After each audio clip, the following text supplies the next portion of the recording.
नेपाल में इस वक्त की सबसे बड़ी खबर आ रही है। आपदा से जूझ रहा है नेपाल। एक तरफ सैलाब से भारी तबाही तो दूसरी तरफ लोगों को बचाने की बड़ी चुनौती। इस मुश्किल हालात में नेपाली सेना अपने दम पर अकेले मोर्चे संभाले हुए है। दुर्गम इलाके में रेस्क्यू ऑपरेशन चलाया जा रहा है। कई देशों ने रेस्क्यू में मदद की पेशकश की, लेकिन नेपाल ने इससे इनकार कर दिया, क्योंकि नेपाल को अपनी सेना पर पूरा भरोसा है। कैसे हर आपदा से निपटने में सक्षम है नेपाली सेना, देखिए हमारी इस खास रिपोर्ट में।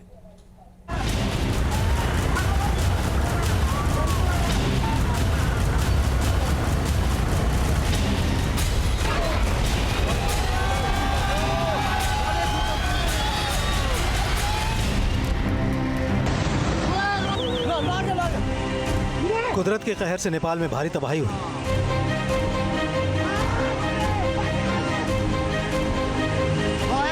पहाड़ से आए सैलाब ने नेपाल के कई हिस्सों को मटियामेट कर दिया।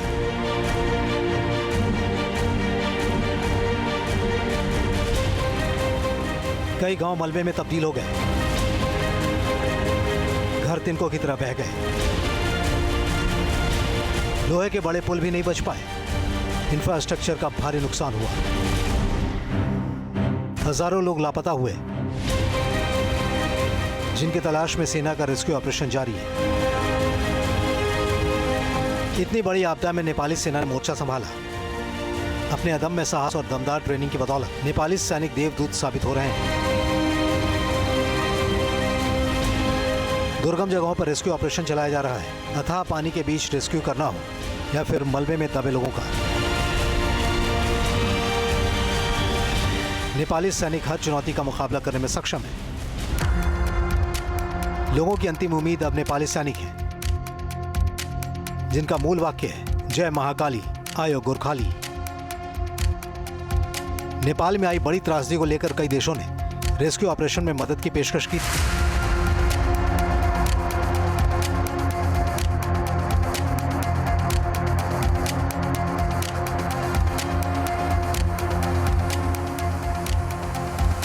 चीन, अमेरिका, ब्रिटेन, दक्षिण कोरिया, जापान, श्रीलंका, बांग्लादेश और भारत, कई देशों ने मदद का हाथ बढ़ाया। रेस्क्यू ऑपरेशन में मदद की पेशकश की, लेकिन नेपाल ने मना कर दिया।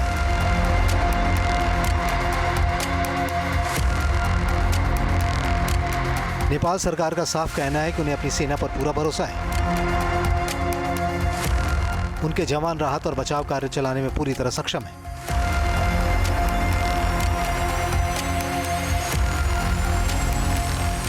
दरअसल नेपाली सेना अपनी विशिष्ट भौगोलिक विशेषज्ञता, त्वरित एक्शन और विशेष रूप से प्रशिक्षित आपदा प्रबंधन विंग के दम पर देश में आने वाली किसी भी प्राकृतिक आपदा में सबसे पहला और मजबूत सहारा बनती है।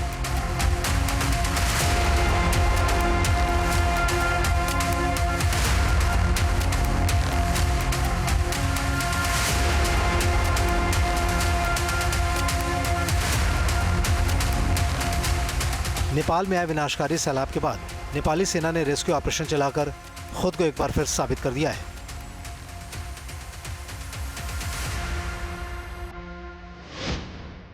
नेपाल की सेना ने रसुआ के हाइड्रो पावर टनल में फंसे सैकड़ों श्रमिकों को सुरक्षित निकालकर पूरी दुनिया को अपनी क्षमता का एहसास कराया।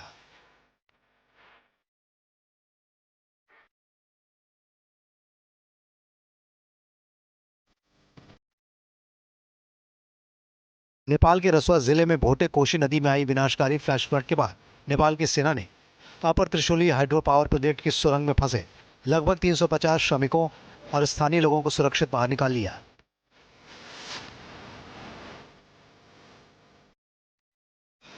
बाकी लोगों को निकालने का काम जारी है।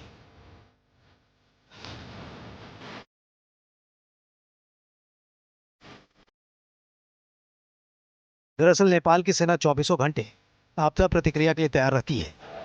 सैनिक सूचना मिलते ही घटनास्थल पर पहुंच जाते हैं। नेपाल के हर जिले में सेना की मौजूदगी। दुर्गम पहाड़ी इलाकों में भी स्थानीय यूनिट तुरंत एक्शन में आ जाती है।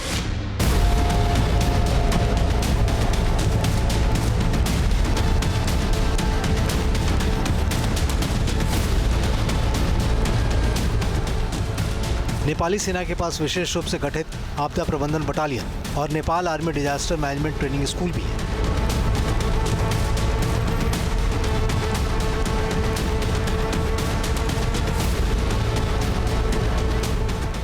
इन जवानों को कोलैप्स्ड स्ट्रक्चर से रेस्क्यू, मेडिकल फर्स्ट रिस्पॉन्डर और आग बुझाने का कड़ा प्रशिक्षण दिया जाता है।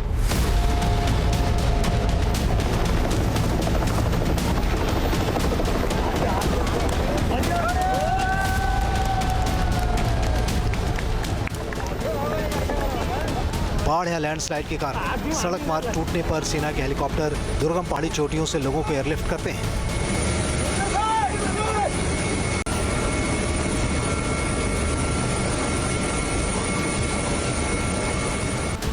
नेपाल में मौजूदा त्रासदी के दौरान भी सेना के हेलीकॉप्टर दुर्गम जगहों से लोगों का रेस्क्यू कर रहे हैं।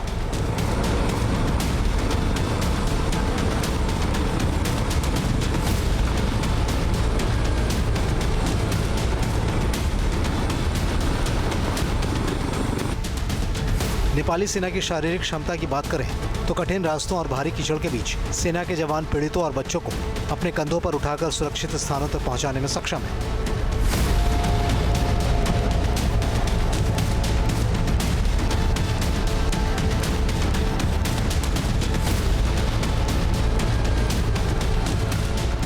तकनीकी उपकरणों की मदद से सेना की टीमें पानी से भरी और मलबे से अवरुद्ध सुरंगों के भीतर घुसकर भी जटिल रेस्क्यू ऑपरेशन पूरे करती है।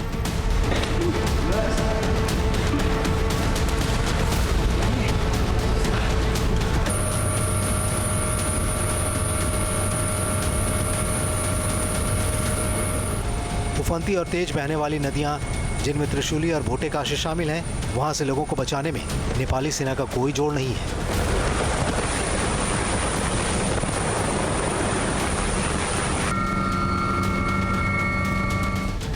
सड़कों के बह जाने पर नेपाली सेना तुरंत अस्थायी बेली ब्रिज तैयार करने में पूरी तरह सक्षम है।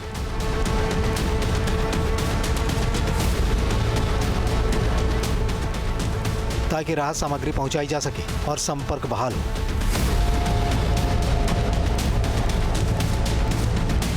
जिस जगह त्रिशूली में आपदा आई, वहां पर भी नए सिपाहियों को सेना के बुनियादी उसूल, हथियारों को चलाना और शारीरिक सहन शक्ति बढ़ाने का कड़ा प्रशिक्षण मिलता है।